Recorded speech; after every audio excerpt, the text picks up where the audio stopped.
हाय मेरा नमस्कार। आज हम बात करने वाले हैं आखिर जेईई मेन में आपकी जो अभी परसेंटाइल सेशन वन के अंदर आई है और सेशन वन की परसेंटाइल पर आपको कौन से कॉलेज के अंदर ब्रांचेस मिलने की प्रोबेबिलिटी है। एनआईटी रिप्लाई डी के अकॉर्डिंग आप कंपैरिजन करके आखिर किन एक्स्ट्रा कॉलेज के लिए अप्लाई कर सकते हैं और साथ साथ अगर आपने इन कॉलेज को मिस किया तो आपका बहुत भारी नुकसान हो जाएगा। ये सारी बातें एक साथ करते हैं। रीजन सबसे बड़ा ये है कि जेईई में सेशन वन का एग्जाम फिनिश होने के बाद बोर्ड का एग्जाम, लगभग सारे बोर्ड्स के एग्जाम अब खत्म हो चुके हैं। उसके बाद अब बच्चे जेईई में सेशन टू पे पूरे तरीके से फोकस है और जिन बच्चों को बहुत अच्छा जेईई में सेशन वन गया है वो एडवांस एग्जाम पे फोकस है, लेकिन उनका ध्यान उन कॉलेजेस की तरफ नहीं जा रहा है जिन कॉलेज की अप्लाई करने की डेडलाइन बिल्कुल नजदीक आ चुकी है। और अगर उन्होंने उन कॉलेज को मिस किया तो उनका करियर बर्बाद हो सकता है, उनका साल बर्बाद हो सकता है। ये सारी बातें एक साथ करने वाला हूं। जेईई में जनवरी सेशन वन में अगर आपका परसेंटाइल 99.3 से ऊपर है, अगर आपकी कैटेगरी ओपन है, मैं कैटेगरी वाइज परसेंटाइल के अकॉर्डिंग आपको किन एक्स्ट्रा कॉलेज के लिए अप्लाई करना चाहिए एनआईटी ट्रिपल आईटी की ब्रांचेस से कंपैरिजन करके उन सारे कॉलेज को एक साथ इस वीडियो में बताने वाला हूं ताकि आप प्रॉपर तरीके से उन कॉलेज को अप्लाई कर दें और मिस ना हो।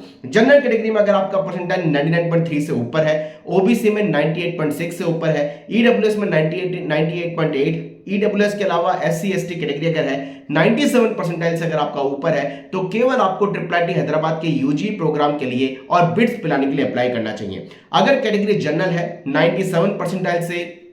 आपका परसेंटाइल अबव है, ओबीसी में अगर आपका 96 परसेंटाइल से ऊपर है, ईडब्ल्यूएस में 96.5 से ऊपर है, एससी एसटी में 95 परसेंटाइल से ऊपर है तो bits Pilani triple IT Hyderabad के साथ साथ आपको वीआईटी, मणिपाल, कॉमेट के और प्रॉपर तरीके से लास्ट तक कमेंट पे अप्लाई कर दो। कमेंट में भरमार कॉलेज है, इन कॉलेज के लिए अप्लाई करने का प्लान करना चाहिए। अगर आपकी कैटेगरी जनरल है बच्चों, परसेंटाइल 97 से 94 है, ओबीसी में 96 से 93 है, ईडब्ल्यूएस में 95 से 93 है, एससी एसटी में 93 परसेंटाइल तक है तो आपको बिट्स, वीआईटी, मणिपाल, कॉमेट के ट्रिपल आईटी हैदराबाद यूजी के साथ साथ नरसिंह मंजू मुंबई, शिवनादर, एसआरएम और कलिंगा के लिए अप्लाई करना चाहिए। जनरल कैटेगरी में बेटा आपका परसेंटाइल अगर 94 परसेंटाइल से कम है, ओबीसी डब्ल्यूएस में 92 परसेंटाइल, एससी एसटी में 88 परसेंटाइल से कम है तो ऊपर बताए हुए कॉलेज के अलावा आपको UPS, Amrita, Chitkara, Chandigarh, MIT Pune, AIT Pune, Vanasthali, इकॉन महिंद्रा, सिम्बायोसिस,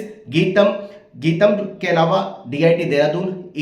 ग्राफिक इरा जैसी यूनिवर्सिटी के लिए अप्लाई कर सकते हैं। बच्चों अगर परसेंटाइल आपका बहुत ज्यादा कम है, जैसे कि मैं बात करूं भाई जनरल कैटेगरी के बच्चों का परसेंटाइल अगर 90 परसेंटाइल से बिलो है, ओबीसी डब्ल्यूएस वाले बच्चों का भी 90 परसेंटाइल से बिलो है, एससी एसटी वाले बच्चों का अगर 84 परसेंटाइल से बिलो है तो ऊपर बताई हुई सारी यूनिवर्सिटी के अलावा वो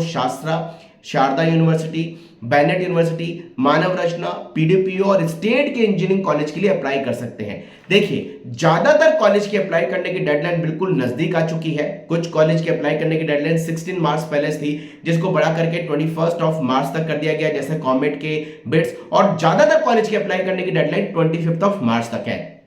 अभी जो मैंने आपको परसेंटाइल की कैलकुलेशन बताई है इसमें मैंने एनआईटी ट्रिपल आईटी में मिलने वाली ब्रांचेस की प्रोबेबिलिटी से कंपैरिजन करके इन एक्स्ट्रा प्राइवेट कॉलेज के लिए आपको अप्लाई करने के लिए कहा है। तो जाइए, अगर आपने इन कॉलेजेस के लिए अप्लाई नहीं किया है, आपका परसेंटाइल की रेंज जो भी मैंने आपको समझाई है उस रेंज में अगर आप आते हैं तो इन कॉलेज के लिए अप्लाई करना ना भूलें। हालांकि जेईई मेन सेशन 2 का अटेम्प्ट आप सबके लिए बचा हुआ है, लेकिन अगर आपने उन सेशन 2 के अटेम्प्ट के बारे में वेट किया कि यार वेट करते हैं, सेशन 2 का एग्जाम देते हैं फिर इन कॉलेज के लिए अप्लाई करेंगे, तो बहुत बड़ी गलती हो जाएगी क्योंकि सेशन 2 का रिजल्ट 20 अप्रैल को आएगा और 20 अप्रैल से पहले इनमें से बहुत सारे कॉलेज के अप्लाई करने की डेडलाइन आपसे मिस हो जाएगी। तो ये परसेंटाइल की रेंज को सुनिए, समझिए और इन एक्स्ट्रा कॉलेज के लिए अप्लाई करिए और अपने साल को बचाइए, अदरवाइज बहुत बड़ा लॉस हो जाएगा। Wish all the best. नमस्कार।